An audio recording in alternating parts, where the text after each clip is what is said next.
you gotta believe that Hudak is like looking at those polls, going, okay, now how do I get an election going right now? You know what I mean? Yeah, I mean, I guess that's something that politicians are probably always contemplating. Right. And on So the flip side too, I'm sure that any wise politician is also looking at uh, how reasonable is it to throw another election on the people so rapidly, because it's yeah, been such a short time. And I think that that's always a consideration. And I guess just in closing, maybe one thing I'd like to say too is to kind of bring a few of these issues together. When yeah, we talked earlier about the fairvote.ca article, and we were talking here about politicians and the uh, calling of elections, we need to remind ourselves on federally that the last two minority governments that we had were the longest two serving minority governments in Canadian history. very And interesting. they weren't. It wasn't something that collapsed or had the possibility of collapsing. They always talk about minority governments being so weak and that they just collapse all over the place. Well, we had the two longest serving minority governments, and those situations, even with Stephen Harper at the helm, it wasn't as bad as what we get with Stephen Harper without any constraints. And I think the same will be for any party. They need to be constrained from a majority parliament, because it, Absolutely. it it just leads to more dialogue comes out in a minority setting. Yeah, and you have governments watching the people. Stephen Harper right now does not have to pay any attention to what Canadians think of what he's doing right now. None. And that's the saddest thing about all That of this. We have that no works out power. for him. Yeah, he 'Cause loves that's how that. that's But his approach generally. exactly. But I mean, there's a difference between his attitude in a minority situation and his attitude now, and it's coming. It's coming out. Like, would he be front and center pushing for war with Iran if he had to worry about what people thought? You Yeah, know, exactly. and all the other stuff he's doing, like, oh man. Anyway, don't get me started on that. But the fact of the matter is, the difference between a minority government and a majority government is responsiveness to the people. And I don't. I like Dalton McGuinty. I think he's a fantastic premier. I don't think we had any other alternative to him in this province. Andrea Horwath is not a serious person at all. She ran on a platform that was not costed out, that immediately eliminates her from contention. And so then you have Tim Hudak's bloodthirsty conservatives. You know what I mean? Waiting to get in and complete the work of slashing and burning that Mike Harris started out. You would see massive privatizations and massive deficits, massive tax cuts to the wealthy and corporate power, and an eliminated middle class. So we only had Dalton McGuinty as a feasible option in this province, as far as I'm concerned. I know you disagree with that, but No, I don't necessarily disagree with with what you've said there. I didn't. I kind of expected Dalton McGuinty to end up in the position that he's in. yeah.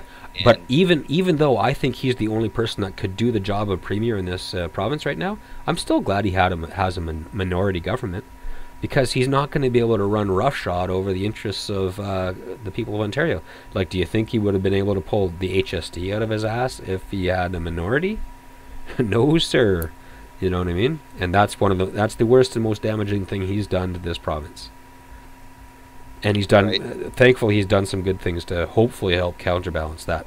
Now, when I wanted to at least touch on the interesting nature of a situation in which McGuinty is premier, Hudak has gone up in the polls and Horwath goes down in the polls.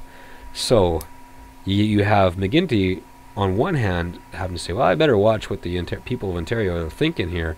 But as long as Andrea Horwath has absolutely no chance and she's a distant third in the polls, I can't see her cooperating with Hudak to topple the McGuinty government. Can you? I really hope not. Yeah. No, I really hope not. I think that the Ontario NDP should be looking to extend the McGuinty government and give it as long of a life as they possibly can. Yeah. They'll get a lot more friendly action. I mean, even though McGuinty kind of came out and told everyone to kind of get in line and that he was going to do what he wanted to do. Yeah. Yeah. I don't think that I don't think that means that there's no shared ground I think between you're going to see subtle changes in that approach now. I think you're going to see McGuinty offering some face-saving measures to Andrea Horwath in exchange for her support. People probably wonder why we end up talking about the Ontario election quite a bit, but of course me and you are both in Ontario. Maybe that's something we need to do for our show, is start to develop some regional people who come on and talk about different areas. The focus of our show is of course Canadian politics and the Harper government. However, the dynamic that is present in Ontario right now with a minority government speaks to the issue of the difference between Harper with a minority and Harper with a majority. That's why I bring it up. Yeah, true, you know exactly. I mean? It's a microcosm almost of the larger federal issues. Right on. So were you the guy that I was asking questions at this leadership event, or what was your role there? I just showed up, and there was, other than the federal NDP candidate and the leader of the NDP executive here, there was only 3 other people from North Simcoe, and the way that they had arranged the question and answer portion was that they had people from there was North Simcoe, Barrie, Simcoe York, and a fourth riding that's in this area that had come together to organize this, and they had a person asking questions, one from each of the ridings. And I didn't realize until I got there that they were going to look for somebody to ask the questions. But yeah, I was fortunate enough to be able to ask the questions. And I guess the funniest thing that happened to me in the whole portion of that was that the questions were divvied up, and I was only given one question to ask, and yet I was brought up to the microphone for a second question. So I kind of had to just launch a question on my own.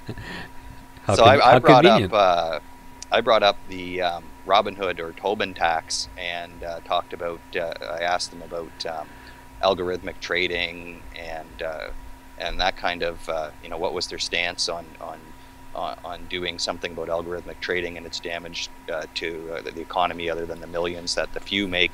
And it was nice to it kind of, I don't think it was expected as a question to come up. There was a lot of pretty expected questions. Almost like.